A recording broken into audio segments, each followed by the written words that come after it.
பாடல் எண் 1765. தேவர் பிரானை திசைமுக நாதனை. இது முதலடி. தேவர் பிரானைனா தேவர்களுக்கு தலைவனான, பிரான் என்றால் தலைவன். ஸோ தேவர்களுக்கு தலைவனானவனை. அடுத்து திசைமுக நாதனை அப்படின்னு சொல்றாரு. ஸோ நாதன் என்றாலும் தலைவர் தான். ஆனால் ரெண்டுத்திற்கும் கொஞ்சம் வித்தியாசம் இருக்குது. பிரான் என்பதற்கும் நாதன் என்பதற்கும் வேறு வேறு வார்த்தைகள் இல்லையா. ரெண்டும் சிறு ஒரு சின்ன பொருள் வித்தியாசம் மட்டும் இருக்கும். ஆனால் ரெண்டுமே தலைவன் தான். ஸோ பிரான் என்றால் இந்த இடத்துல இப்போ எனக்குள்ள தலைவர் இருக்காரு, அவரை நான் போற்றி வணங்குகின்றேன் அப்படின்னு சொல்லிட்டு வணங்கணும்னா இப்போ அவர் தலைவர் தான்.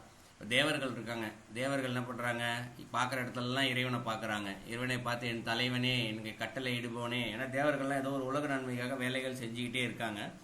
இறைவன் கட்டளை இட்டுக்கிட்டே இருக்கார் அவர்களுக்கு.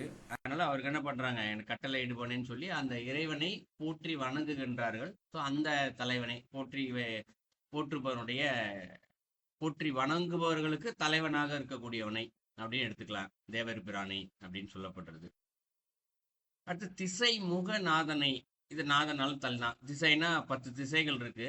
ஒவ்வொரு திசைகளுக்கும் முகங்களாக இருக்கக்கூடியவன், அதாவது திசையவே தனது முகமாக வைத்திருக்கக்கூடிய அந்த நாதனை அப்படின்னு சொல்லலாம். நாதனாலும் தலைவன் தான். இந்த இடத்துல யாரு தலைவன் அப்படின்னா, கட்டளை இடக்கூடியவர் இருக்காரு இறைவன். கட்டளை இடக்கூடிய தலைவன். இப்ப இதை ரெண்டா புரிஞ்சிக்கலாம். ஒரு அரசர் இருக்காரு, அவரு கட்டளை இடக்கூடிய இடத்துல சிம்மாசனத்துல உட்கார்ந்துருக்காரு. இப்ப அவர் எல்லாரும் தலைவர் அப்படின்னு சொல்லி கூப்பிடுவாங்க. அவர் இந்த இடத்துல நாதன். இப்ப கட்டளை இட்டுட்டாரு. கட்டளை இட்டதுக்கு அப்புறம் அந்த கட்டளையை கேட்டுக்கிறாங்கல்ல, தேவர்கள் கேட்டுக்கிறாங்க. அவங்க என்ன பண்றாங்க, அந்த தலைவனை போற்றி வணங்குகின்றார்கள். தலைவர் ஒருத்தர் தான். ஸோ பார்க்கின்ற இடம் என்று ஒன்று இருக்கின்றது, பார்க்கப்படுகின்ற இடம் என்று ஒன்று இருக்கின்றது. ஸோ அதனால ரெண்டுத்துக்கும் வேற வேற பொருள் இருக்கின்றது. ஸோ முதல் அடியிலே தேவர்கள் போற்றி வணங்கக்கூடிய அந்த தலைவனும், திசைகளுக்கு முகமாக இருக்கக்கூடிய அந்த தலைவனும். ஸோ இது முதலடி. ரெண்டாவது அடியில நால்வர் பிரானை நடுவுற்ற நந்தியை அப்படின்னு சொல்றாரு. நால்வர் பிரானை. ஸோ 4 பேர் இருக்காங்க இங்க. பிரம்மா, திருமால், உருத்திரன், மகேஸ்வரன், 4 பேர். இப்போ நம்ம ஞானலிங்கம் தலைப்பு பார்த்துட்டு இருக்கோம். 2 பாடல் போன வகுப்புல பார்த்தோம். 2 பாடல்லையுமே நம்ம நால்வர்களை வச்சு விரிவாக பார்த்துருந்தோம். ஏன் 4 பேர் தனியா சொல்றாரு, ஒருத்தரை தனியா சொல்றாரு, அருள் செய்யக்கூடிய தெய்வத்தை தனியா சொன்னாருன்னு பார்த்தோம். ஸோ ஞானலிங்கம்னு நிறைய விளக்கம் பார்த்துருந்தேன். அந்த 4 தெய்வங்கள் அவர்களை நடுவுற்ற நந்தியை அப்படின்னு சொல்றாரு. 4 தெய்வங்களுக்குமே நடுவாக இருக்கிறார் இறைவன். போன வகுப்புல ரொம்பவே விரிவா பார்த்துருந்தோம். 4 பேர் இருக்காங்க, 4 பேருக்குமே எந்த ஒரு செயல் செய்யணும்னாலும் அதற்கு அருள் வேண்டும். ஸோ என்ன செய்யறாருங்க, சதாசிவமாக இருக்கக்கூடிய அந்த அருள் தெய்வம், ஞானத்தை கொடுக்கின்ற இறைவன் எல்லாத்துக்கும் நடுவுல இருக்காராம். அதான் நடு உற்ற நந்தியை அப்படின்னு சொல்லுது. நந்தியைனா யாருங்க, குருநாதராக இருக்கிறார். அருளை கொடுத்து எல்லாருக்குமே என்னென்ன செய்யணும் அப்படின்றத இவர் தான் இந்த இடத்துல சொல்லி கொடுக்குறாரு. அதனால நந்தியை அப்படின்னு சொல்றாரு. 3வது அடியில ஏவர் பிரான் என்று இறைஞ்சுவர் அவ்வழி அப்படின்னு சொல்றாரு. ஏவர் அப்படின்னா எவருக்கும் அப்படின்னு பொருள். ஸோ ஏவர் பிரான் அப்படின்னா யாரா இருந்தாலும் என்ன, எவராக இருந்தாலும் என்ன, எல்லாருக்கும் அவர்தான் தலைவன் என்று இறைஞ்சுவர் அப்படிங்கிறார். இறைஞ்சுவர்னா வழிபடுதல் தான் இந்த இடத்துல இறைஞ்சுதல். ஆனால் அது எப்படி இறைஞ்சுதல் அப்படின்னா, கதறி அழுகிறது. இறைவனே அப்படின்னு சொல்லி பார்த்து இந்த அன்பு ஊற்று எடுத்து அன்புல இருந்து கண்ணி அப்படியே வலியறது. பல இடங்கள்ல பார்த்துருக்கலாம். அந்த கோயிலுக்குள்ள முக்கியமான திருவிழாக்கள் ஏதோ ஒரு நாள்ல சில பேருக்கு அப்படியே கண்ணுல இருந்து தண்ணியா வரும், இறைவனை நினைச்சு சிந்திச்சு. அதுனா அன்புடைய வெளிப்பாடா வரும். ஸோ அதான் அந்த இடத்துல இறைஞ்சுவர் அப்படின்னு சொல்றாரு. இப்போ நான் முன்னாடியே சொன்னேன் உங்களுக்கு, பிரான் என்றால் தலைவன், போற்றுபவர்களை போற்றி வணங்குபவர்களுக்குரிய தலைவன் அப்படின்னு சொல்லிட்டு. இப்ப யாரெல்லாம் இந்த இறைவன் தான் எனக்கு தலைவனாக இருந்து எனக்கு கட்டளையிட்டு கொண்டிருக்கிறாரோ என்று ஒரு கதறி அழுது வழிபடுகின்றார்களோ, அவ்வழி, அவர்கள் வழிபடுகின்ற அந்த வழியிலேயே. ஏன்னா இங்க கதறி அழுகுறவங்க 10 பேர் இருக்கலாம். ஆனால் ஒரு அளவுகோல் இருக்குல்ல, யார் எந்த அளவு இங்க அன்பை செலுத்துகின்றார்கள் என்று. ஏன்னா அன்பினுடைய உச்சத்துக்கு அவங்க போயிட்டாங்கன்னா உடனே அங்க வீடு பேரு முக்தி தான். அன்பிற்கும் இந்த இடத்துல உச்சநிலைக்கு செல்வதற்கு முன்பாக ஆரம்ப நிலை இருக்கு, நடுவு நிலை இருக்கு, நம்ம இன்னும் நல்லா புரிஞ்சுக்கணும், சதவீதத்தை வச்சுக்கலாம்.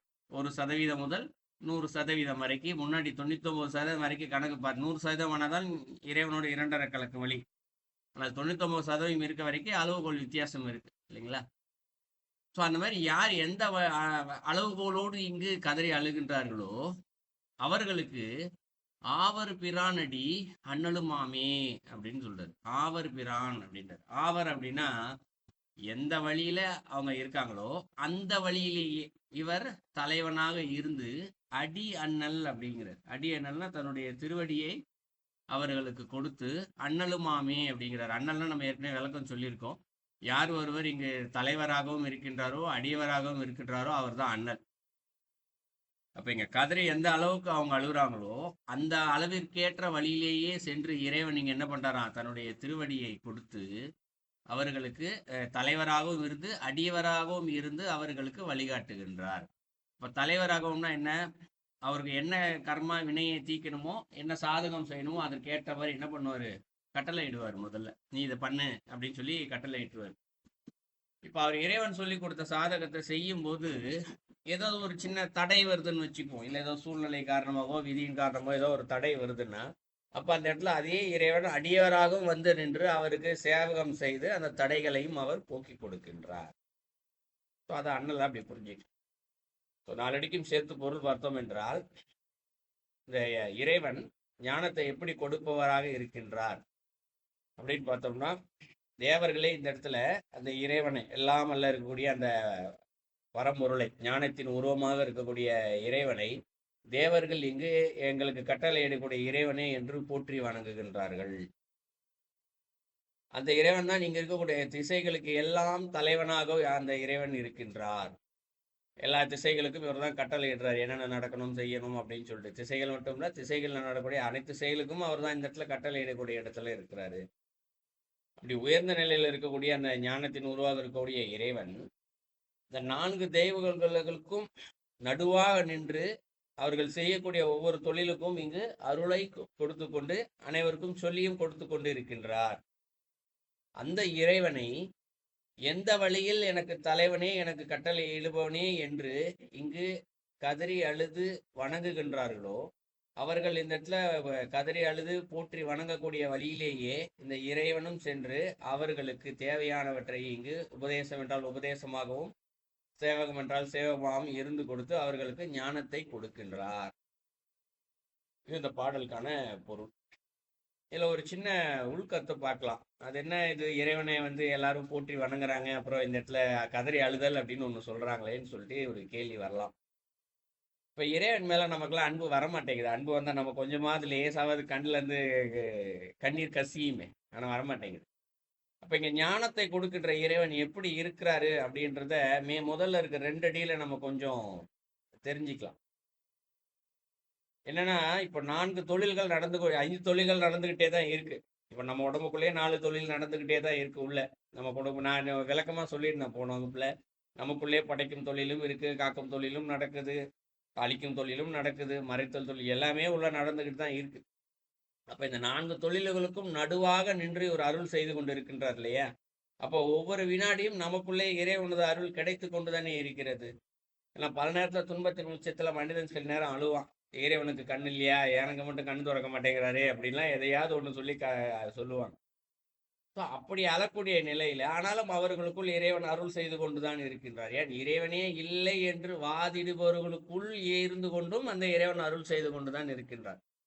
அப்ப இதை கொஞ்சம் சிந்திச்சு பார்த்துட்டு, அப்போ இறைவா எனக்குள்ள எவ்வளவு அழகா நீ அருள் செய்து கொண்டு இருக்கின்றாய் என்று நாம் நினைக்கும் பொழுது, ஏன்னா நம்ம அந்த இறைவனுக்கு இப்ப வரைக்கும் ஒண்ணுமே செய்யல, அவர் தான் நமக்கு எல்லாத்தையும் செஞ்சுக்கிட்டே இருக்க. நான் இறைவனுக்கு பூஜை செய்கிறேனே, அபிஷேகம் பண்றேனே யாராவது சொல்லலாம். ஆனால் அது எப்படி செய்வதாக இருந்தாலும் சரி, அதற்கும் இறைவன் தான் மூல காரணம். தண்ணி அவர் கொடுத்தாதான் அபிஷேகம், பூ அவர் கொடுத்தாதான் சாமிக்கு பூ அபிஷேகம். வேற எதை செய்தாலும் சரி, தேன் அபிஷேகம் தேனாக இருந்தாலும் இளநியாக இருந்தாலும் எந்த பொருளாக இருந்தாலும் அது இறைவன் அங்கே உலகத்தில் படைச்சால்தான் நம்மளால் அதை கொண்டு போய் செய்ய முடியும். அவர் கொடுத்த பொருள் தான் நம்ம அவருக்கே அபிஷேகம் செஞ்சு நான் பூஜை செஞ்சுட்டேன்னு சொன்னால் அதை ஏற்றுக்கொள்ள முடியாது. அப்போ நம்மளால செய்ய முடிஞ்சது என்ன, அந்த சின்ன சிந்தனை, இறைவனுக்கு இவ்வளோ தூரம் செஞ்சிருக்காரே அப்படின்ற ஒரு எண்ணத்தை தொடர்ந்து நம்ம சிந்திச்சுக்கிட்டே இருந்தோம்னா இப்போ உள்ளிருந்து சிறிது சிறிதாக அன்பானது இங்கே ஊற்று எடுக்க ஆரம்பிக்கும். அந்த அன்பு ஊற்றெடுக்கும் போது தான் நமக்கு இறைவனுடைய ஆற்றல் என்ன, எவ்வளோ அருள் செய்கிறாருன்னு நமக்கு தெரிய ஆரம்பிக்கும்.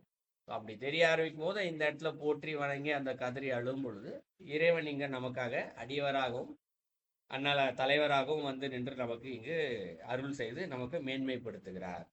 ஸோ இது இந்த பாடலை நம்ம புரிஞ்சுக்கிறோம்.